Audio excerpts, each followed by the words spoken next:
Welcome to the Restoration Pros Unplugged podcast. In each episode, we're going to bring you insightful interviews and discussions with top restoration industry leaders. We're also going to delve into their business, the strategies that made them successful, and most importantly, the valuable lessons they've learned along the way. I'm your host, Clinton James. I'm also the Chief Marketing Officer at Water Restoration Marketing. We're a digital marketing agency dedicated to helping restoration companies nationwide secure more high-value water jobs. Now, this show, it aims to provide you with the knowledge and tools you need to excel in the restoration industry. So sit back, relax, and enjoy the show.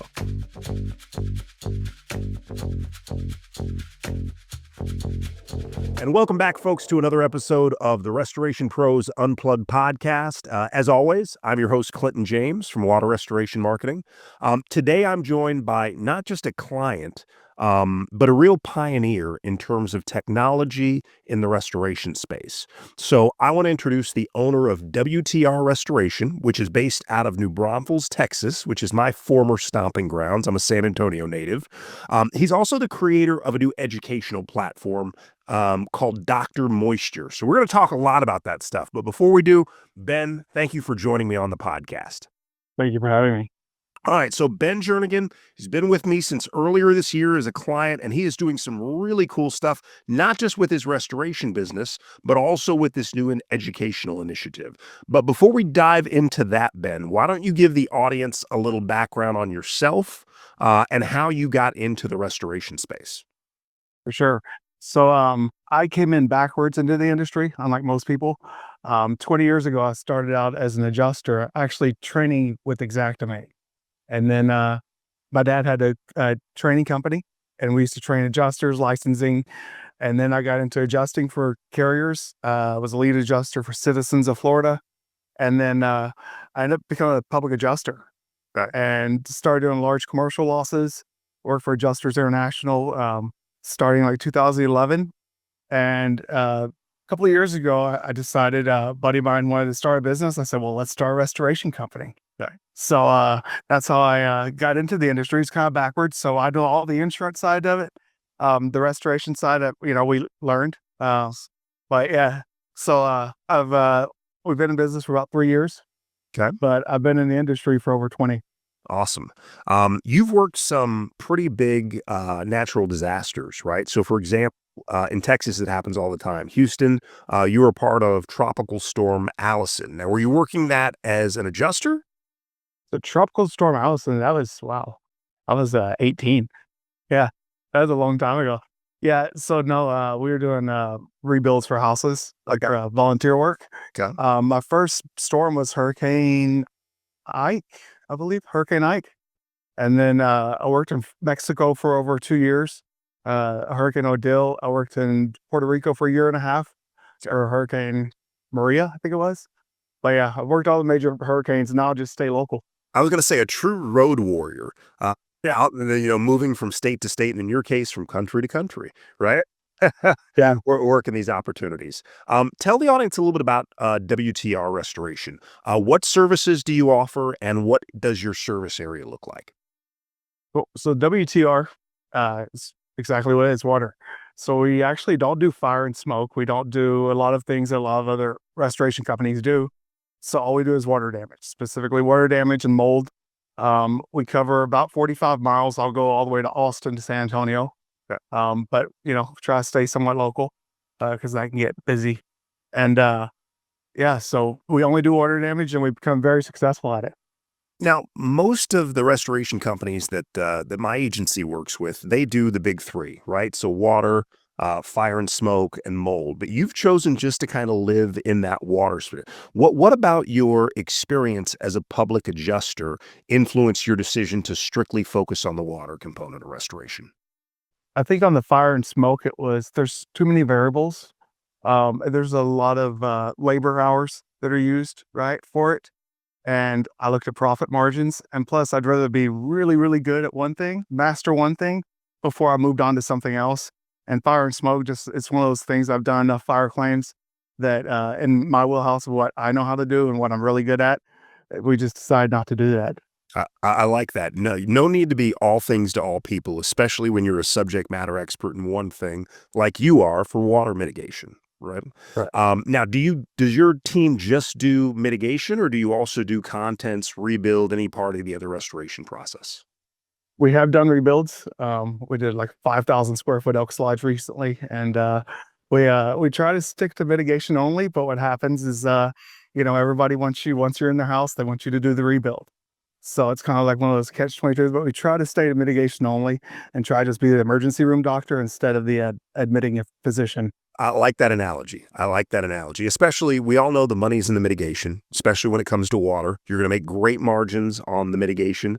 Unfortunately, on the rebuild, while there's plenty of money to be made, smaller margins, much more investment in terms of manpower or labor and materials, right?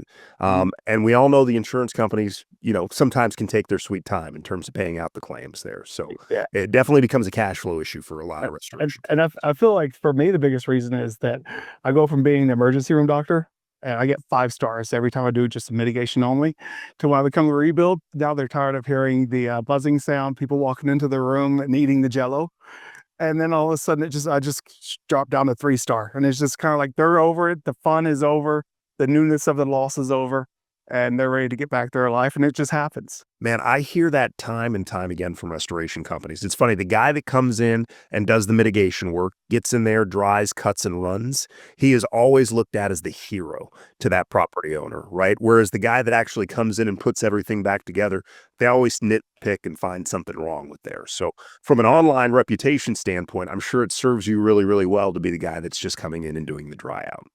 It does. All right, awesome. Talk a little bit about unexpected hurdles, right? So you were working as an adjuster, so you obviously know the insurance claim process front to back, but there had to be some learning curve for you in terms of actually doing the work, right? Talk a little bit about those challenges. Yeah, I would say, labor was like the first hurdle, trying to find a couple of guys that I could really trust to come in and we could actually do the work. Going through all the subs, you gotta go through 10 subs to find one good one sometimes. And then bringing guys on and then losing them, that was kind of the biggest hurdle. Um, and then as far as dealing with the insurance companies, I got a different response. A different thing I had to learn was that they audit every little thing, and that you have to have everything documented. And if you don't, they're just gonna mark it out and not pay for it, some of the carriers. And my very first claim actually was like, I thought it was, where it was at, and they dropped it by like 60%. And yeah, and I fought them and I've worked really hard to now that my reports, the same carrier, they just paid for a 10-day dry out. Okay, so these restoration companies out there that are beating themselves up, Ben used to be an insurance adjuster. He used to be on that, and he still had a learning curve in terms of making sure that his estimates get paid in full. Oh yeah, yeah, you have to document everything, and uh, you have to have the right data to give them. When I used to teach adjusters, I used to tell them you have to tell the story, right? And if you tell the story where that person sitting behind the computer knows exactly what you're talking about, that's a lot easier for them just to, to move through it instead of just having a bunch of fluff or whatever you have in there and not having it separated where that makes sense. Yeah, 100%. Now, you mentioned labor as being a challenge, right? Going out, hiring the right people to help you do work, whether that's employees or subcontractors that you're going to work with. Do you still, you used to have a business partner, didn't you? I did. Okay. Yeah, I So now but you are the solo owner of WTR Restoration. So talk a little bit about the people that you have that you work with, whether they're employees or subcontractors. Who are you relying on to make sure that you can service your community? so I've got 2 main guys that work directly for me, Okay. and they're both water restoration technicians. And then I have a couple of subs that just depends on the job and what I have, that I can call them at moment's notice if we have a big, huge job that we can pull in a bunch of labor and we can take care of whoever we need to. I like the idea of staying lean, right? Not having 5, 10 employees when you don't know if job volume is going to be up or down that given month. It's a lot easier to pull in and out subcontractors on a need to do basis there. Now you're a big technology guy, right? So you're utilizing all of the best technologies, not just in the restoration space, but also in other parts of the business. Talk a little bit about you embracing technology for everything from claims to the equipment that you use on site, to also building out this educational platform. Yeah. So I love technology. It's like one of those things. I have boxes of all of my old electronics, uh, you know how that happens. You get the newest one comes out and you have to upgrade. Um, one of the things when I got in the restoration side was trying to find the right equipment to use because there's 10 different meters. There's all the different infrared. There's all these different things that you have and they all do different functions and they don't work exactly the same. And so I was trying to find something that was efficient for me, but also gave me the output that I needed. Um, and then, of course, I have Matterport, and I use infrared cameras, and I use the ATP test. Hmm. So I use ATP test, so that way we can categorize immediately what type of water it is. It doesn't matter whether it's clean water, but that actually gives us how contaminated the area is. And so, yeah, we use all that. Plus, I use AI a little bit um, for all my text messages, emails, anything. Pretty much I use AI throughout the whole day as my assistant. And then, yeah, so and then I've been creating this platform called Dr. Moisture, and Well, that's that's exciting. We're gonna get to the Dr. Moisture thing, but let's take a step back and talk a little bit about AI, right? Because AI is a hot topic, not just in technology, but also in the home service space, right? You've really embraced AI, and rather than going out and hiring office staff or an executive assistant, you really utilize AI for all of your correspondence, whether it's to owners, to insurance adjusters that you're working with, project managers. Talk a little bit about how you do that on a day-to-day basis. so yeah, so I use ChatGPT mainly, but I also use Gemini, and Grok has become very helpful. So let's just say, well, I'll give you some examples. So Please. one of them is I had a timeline recently that some adjusters. I went through 6 adjusters on one claim, and this was not a big claim. So I don't know why, but I had to do a timeline. So I got all of my emails and I put them into Grok and I asked it to give me a timeline stamp of everything, give me a citation about what that email was talking about and who it went to. And that way I could send that all to the adjuster and say, here's our timeline. This is what we're looking at. Can we, to try to speed up the process. Sure. Um, I also created some GPTs for my reports. So I upload the S500 and S520 to it. And I give it AI is one of those things you only get out as much as you put in. So I give it a full detailed, I'll trend or dictate to it all of my notes, right? And then I'll have it and it'll shoot me out my full report that I need for my mitigation report. How much time would you guess that using tools like a custom GPT saves you during the course of a week? Ooh, a lot. I mean, I'd have to have 2 or 3 of me to be able to produce the same things. Okay. So you mentioned your mitigation reports, right? So this is a custom GPT that you've built, you've loaded with. Talk a little bit about how you taught the GPT to create these reports for you.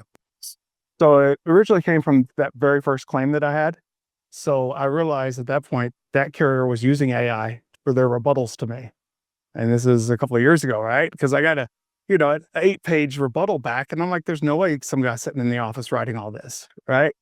And so I made a GPT called the no sayer, right? So I took everything that any carrier has ever told me no to, and I put it in there. And then I reversed it and I created the justifier, and the justifier would justify every single line item and quote the S500 and why it was in there, right? Wow. And so those are the first 2 that I created. And then I took those 2 and I just basically version the one good one where I can actually I can give it the size of a room and what damage it has, and it'll shoot me out an actual estimate using Exactimate numbers. I love that. So not only is it saving you time, but you would guess that these custom GPTs that you've created are literally increasing your billables. What would you guess? 10, 20, 30%? Especially out in the field whenever I'm dealing with a cash customer that doesn't have insurance. It's you can kind of swag it, Sir? but it's a lot easier for me just to tell it exactly what I'm dealing with and the size of the rooms, and it'll shoot me out a number, and it's been pretty close to what I would do at Exactimate every time. That's super exciting. It allows you to be super efficient and effective and allows you to have still a small team, but still do a large volume of jobs and be able to stay on the reporting and all the things that you need to do. Yeah, and especially when you're bidding a job or you're giving a cash price, that way I'm not going back to the office and sitting there and I can give them a number before I ever leave the house. I love that speed, right? The Yep. quicker you can put that estimate in front of the client, the more likely you are to actually turn that on-site visit into a job. So, like, Percent. all right, so let's talk a little bit about Dr. Moisture, okay? This is your baby. Tell the audience what was the genesis of this, right? What inspired you to launch Dr. Moisture? So Dr. Moisture a lawyer that I used to do some consulting for, he used to call me up and he'd call me Dr. Moisture, right? Because I did all this water damage stuff. So um, I started looking into all the different websites and I went down all the rabbit holes in the restoration industry. And I just felt like there's kind of like a gap there because like there's some videos on YouTube about your infrared cameras or your FLIR moisture meters, whatever, but there's really no like a person that's actually out in the field using them, right? Giving you exactly what it does and giving you reviews. Or for the homeowners, there's most all restoration websites look exactly the same, but there's not a lot of in-depth detail and you really don't have to have it on your website. But for the homeowners to understand the process Okay. and for agents to understand the process. So I started building out this Dr. Moisture website. It's kind of like a multi-tiered thing. So one is for homeowners, right? Or business owners that do have a water loss, and it walks them through their process of how they're going to deal with it, right? And how the process is going to go with any restoration company. Um, but it also, they can type in what type of damage they have and they'll categorize it and they'll also calculate a rough estimate of what it would cost. Because the other side of it is transparency is a big thing of WTR Sure. is we try to be super transparent with everything that we do with all of our clients, right? And a lot of times they have no idea how much this is going to cost, right? And they are flabbergasted when they're like, "How much? How much are you charging the insurance?" So um, so I built that so people can kind of go in there and put in what they have and see, so I can kind of have some numbers to what they're looking at. Okay. And if everybody's wondering, the website address is drmoisture.com, right? Like drmoisture.com. So please, I encourage you, there's so many resources available on that website. You originally built it with the target audience being educating homeowners, but you now use it to educate agents. Talk about who actually can use the platform to get value out of it. Anybody that has anything to do with water damage. Um, so I'm working on the reviews. Uh, it's a process, right? I'm still building out, but and I all the time I come up with new ideas, and I talk to it and see it if add some new ideas in there, and yeah. So agents, I have resources for agents in there because a lot of times agents they know how to take your money, they have no clue about the claims process, Sure. right?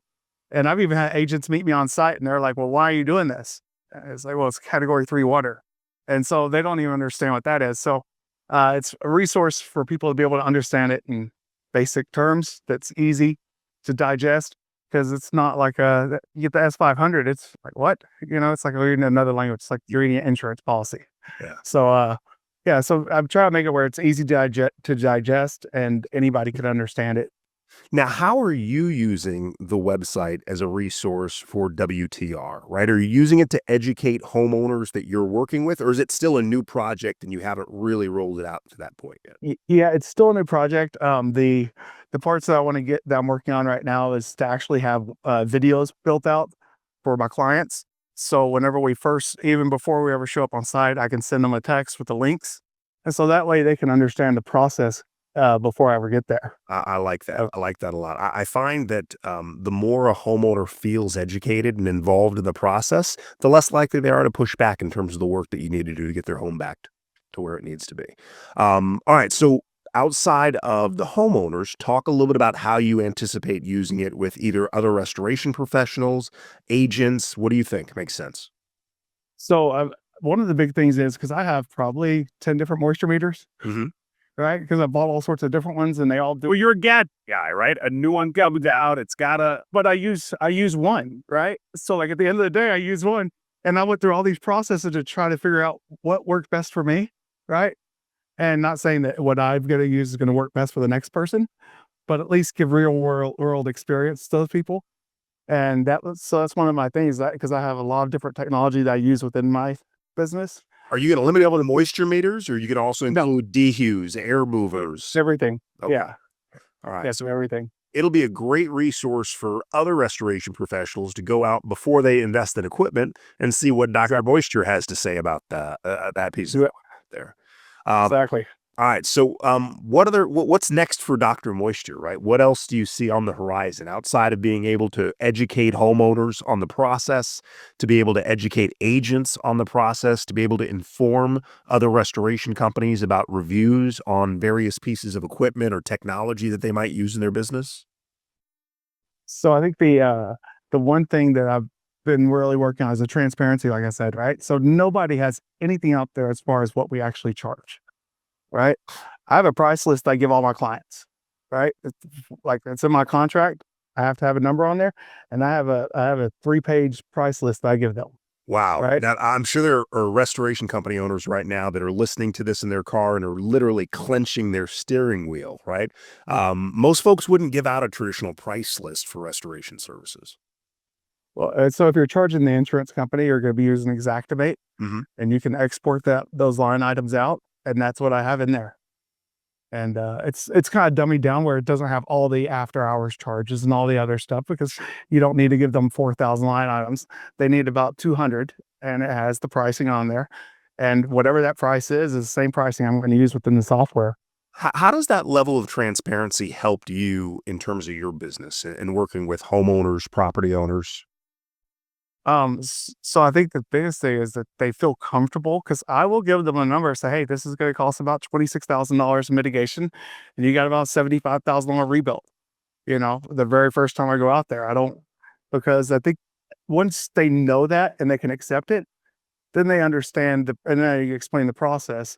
That helps with making clients happy. And all my clients always say that, I explain it very well to them because I go through some of the detailed stuff that you maybe wouldn't do because I don't like the ambiguity. I don't like, you know, hiding things Hmm. right from the client because really the insurance company is the client's insurance, right? And I always run everything through the client and then to the insurance company. I don't do anything directly to the insurance company. Okay, makes sense. Now, as you scale WTR and you eventually have to replace yourself in terms of the person that's actually answering the phone or going out and selling jobs, how do you plan on training that person to take that same approach? Interesting. So I actually was talking to a business owner the other day. He's got about 500 employees and he's thinking about retiring, Okay. right? And so Tesla recently came to them and wanted to replace him as a CFO with a robot. Uh, but his wife's like, I don't think I want a robot living in my life right now.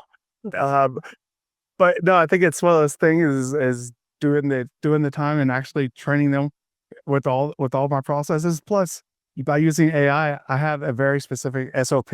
I give all my clients a copy of my SOP, okay. like whenever we first start a job. And so it's if everything's done in order, I think there's 128 steps to from a water mitigation job Wow. that I do. And so it's just trying to automate some of those. Well, we all know a restoration job is quite the process there, but to actually sit there and create an SOP, and is that SOP unique for each specific job type, or is it the same SOP that you're executing no matter what the flood source is? Pretty much. So category 2 and 3, there's just very minimal differences. I mean, if it's category 2 or 3, you're not setting fans, right? You're just because you don't want contamination, the whole thing. So it's pretty much the same between 2 and 3 is very little difference. Category 1 is more basic, right? You don't have to do the full PPE and containment and stuff. Sure. So yeah, so I have one whether it's category 1, but usually it's always category 2. Once I do the ATP test, Sure. they have animals living in the house. It's contaminated. You're not going to drink that water and feel good after you do it. No, no, Yeah. definitely not. All right, so let's talk a little bit because you've got two team members that work really close with you on these projects. Were they technology guys before they started working with WTR? No, no, they weren't. No. What has that transition been like? Because I'm guessing, since you are a technology guy, these guys, if they're going to work with you and be part of WTR, they've got to embrace that technology. So talk a little bit about the resistance and how you've been able to overcome that as a leader. Yeah. So they had to switch to Apple phones. Uh, Okay, but that's one thing, But right? if I can't text you a PDF, then that's a problem. No, so I think well, really, it's just spending the time with them and explaining it to them. I mean, out in the field, the technology that we use it's still the same process, and if you have an SOP into place, you could pretty much train anybody. You know, if they have the right attitude, I could bring anybody in and teach them pretty quick exactly what my process is and how to do it because it's the same step on every job. Okay, so that's important to talk about, right? Because ultimately, your goal with WTR is to scale this business, right, to where you're doing 10, $20 million a year in restoration. So these SOPs that you're creating and utilizing the AI technology is going to make it easier for you to scale. Not necessarily hire, because you still got to go out there and find the right people, right? 'Cause you can't replace everybody with AI and robots quite yet, right? But talk a little bit. So everything that you do in the restoration business, do you have an SOP for that? Yes, Okay. yes, I do. All right. Uh, And those I SOPs are spent constantly being updated? correct. Yeah, I have one master sheet, and that probably took me about a week because I had to go through every single thing that I did on a job. But yeah, that's constantly being updated. And sometimes, you have curveballs. It's not going to cover everything, you know, but for the most part, it'll cover pretty much majority of what we do out in the field. How do you think technology like AI is going to impact specifically the restoration industry? So I do see it. Uh, I don't think it's going to impact it a lot, to be honest. Okay. I think that there's going to be, of course, all the stuff that like data input, like all that type of stuff, right? It doesn't have to be done by a human, but out in the field, you can't take that away. There's still going to be a technician. There's still got to be somebody giving that personal touch with the homeowner. We call it our white glove service. Yeah. You know, that you're going to give them that, and you have to make them feel good about you're about to report their house. We have some clients that are experimenting with AI answering agents for emergency calls. Um, I've got kind of a mixed opinion on it. I've listened to some of these models, and unfortunately, you can tell pretty quickly that it's Yeah, not a live person talking to you. And I think for that homeowner, that business owner that's standing in 2 inches of water, the minute that they recognize that that's not a live human being on the phone, they're just going to hang up and call the next restoration company. 100%. Like, I had a client recently, he called or after we got through the job, he let me know, he's like, I really appreciate it when I called your company. I got a real person on the phone and they transferred me to you. And he's like, I really appreciated that, and like even our website, like, it's got a live agent that's an actual person, not a chat It's, bot. it's a good looking website. Who put that Yeah. together for you? Some guy, I forget his name.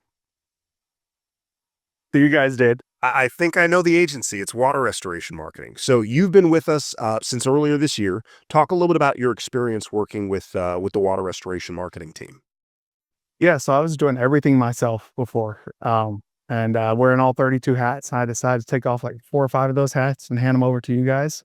And it's been a really good experience. I got the expectations were lined out, not too big, not too small, and so it's been going good. I'm glad I'm not doing that anymore, and messing around with the Google ads and all that stuff, and letting you guys handle it. So website, Google Ads, we do it all. Hopefully, we're making the phone ring for you, Ben, and keeping you really busy. Yep, So it has been. excited to have you as a client, and also excited to see what you're doing on the AI front and Dr. Moisture. So again, if you're listening to this podcast, I encourage you to go check out Ben's site, drmoisture.com. For those of you that are from my hometown, San Antonio and the Great Hills country there, Ben is a local guy. Now, Ben, are you from New Braunfels? No, I grew up in the armpit of Texas in Beaumont. Beaumont. Okay, that's right. Yeah, Have the yeah, conversation. yeah, Beaumont, Houston, Dallas, and then all over, and then I ended up here. All right. So, what is next? We already talked about what's next for Dr. Moisture in terms of the features. Mm, Let's go back to the restoration company for a minute, right? You are creating these SOPs. You are utilizing AI in your restoration company for two reasons, right? One, to save you time, and two, to make sure that you're making more money on these mhm. claims. You've made some good strategic hires, but you've also been able to keep your overhead low by subcontracting a lot of that work out.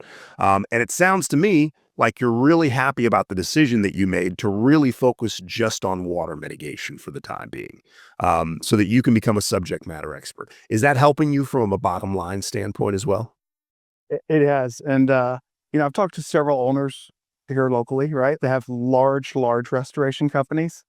And they even tell me, they're like, man, I wish I could go back to the day when it was just me and a couple of guys.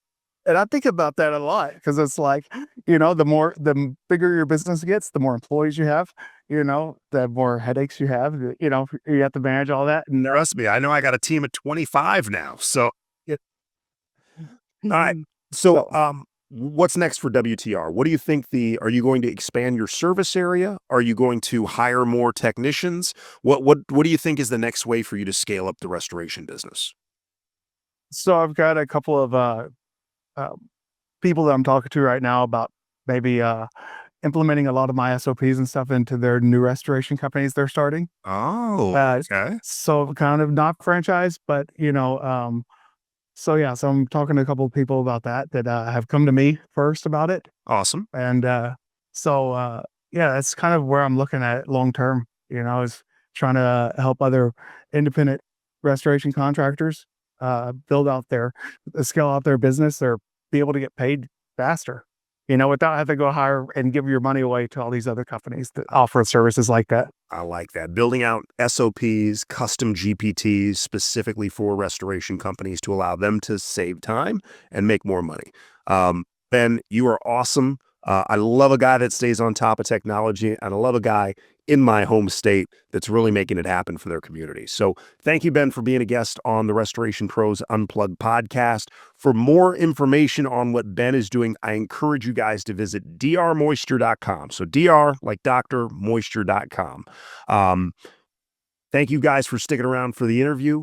If you're looking for more information on how to grow your restoration business, please reach out to our agency, waterrestorationmarketing.com.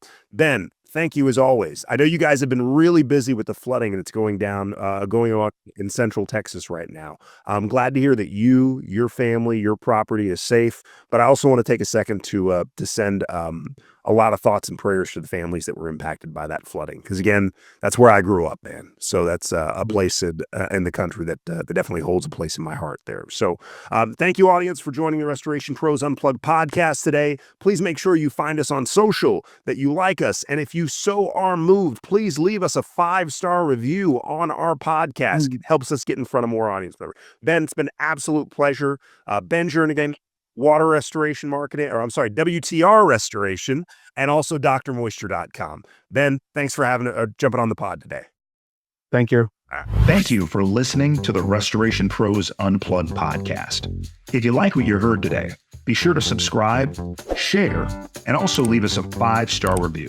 We'll be back with more interviews and discussions with restoration industry leaders really soon.